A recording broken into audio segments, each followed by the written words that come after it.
तुम सोचो, जो आदमी दिन भर भूखा रहा है और रात को सपने देखता है भोजन के, लेकिन जिसने भरपेट भोजन किया हो, क्या वो भी सपने देखता है भोजन के? देखे तो पागल है। जो तुम्हें मिला है उसके तुम सपने नहीं देखते, जो तुम्हें नहीं मिला है उसके ही तुम सपने देखते हो। वर्तमान तुम्हारा दुख से भरा है, इसको भुलाने को तुम अपनी आंखें भविष्य में टटोलते हो। कोई सपना कल ठीक हो जाएगा, उस आशा में आज के दुख को झेल लेते हो।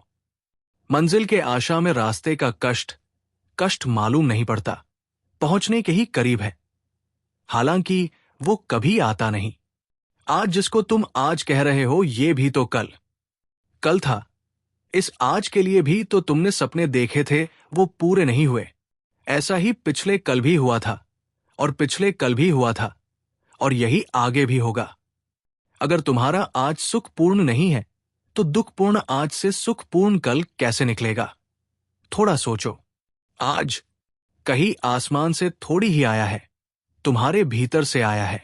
समय कहीं बाहर से नहीं आता है, समय तुम्हारे भीतर से पैदा होता है। तुम ही आज को जी कर कल को पैदा करोगे। तुम्हारे ही गर्भ से निर्मित होता है कल निर्मित हो रहा है आज।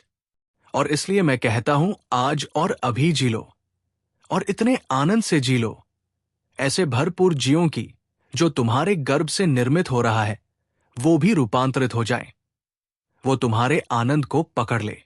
अगर आज तुम दुख में जी रहे हो और कल की आशा कर रहे हो, सुख की आशा से पैदा नहीं होता कल तो तुमसे पैदा होगा। तुम जैसे जी रहे हो उससे पैदा होगा, तुम्हारे अस्तित्व से पैदा होगा, तुम्हारे सपनों से नहीं। समझो, एक मां बीमार है और उसके गर्भ में एक बेटा है, रुग्ण है, और शरीर जीरा जीर्ण है।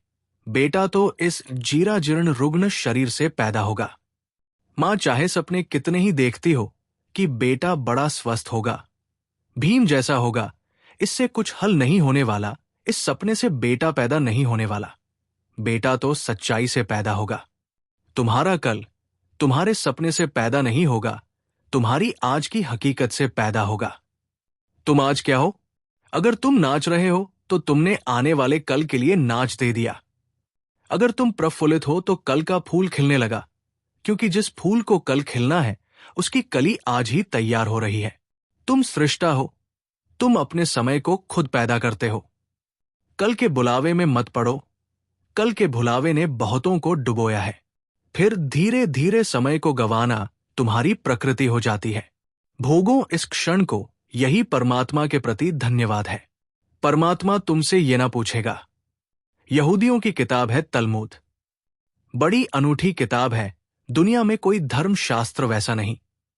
तलमूद कहती है कि परमात्मा तुमसे ये ना पूछेगा कि तुम कौन कौन सी गलतियां की। गलतियों का वो हिसाब रखता ही नहीं, बड़ा दिल है। परमात्मा तुमसे पूछेगा, तुम्हें इतने सुख के अवसर दिए, तुमने भोगे क्यों नहीं? गलतियों की कौन फिक्र रखता है? वो तुमसे पूछेगा, इतने अवसर दिए सुख के, तुमने भोगे क्यों नहीं? तलमूद कहती है, एक ही पाप है जीवन में, और वो है जीवन के अवसरों को बिना भोगे गुजर जाने देना। जब तुम आनंदित हो सकते थे तब तुम आनंदित न हुए, जब गीत गा सकते थे गीत ना गाया। सदा कल पर टालते रहे, स्थगित करते रहे। स्थगित करने वाला आदमी जिएगा कब? कैसे जाएगा? स्थगित करना ही तुम्हारी जीवन की शैली हो जाती है। बच्चे थे तब जवानी में छोड़ा, जवान हो तब बुढ़ापे पे छोड़ोगे, और बुढ़ापे पे लोग हैं, अगले जन्म पर छोड़ रहे हैं। वो कह रहे हैं परलोक में देखेंगे। यही लोक है एकमात्र, और यही क्षण है सत्य का। बाकी सब झूठ है, मन का जाल है।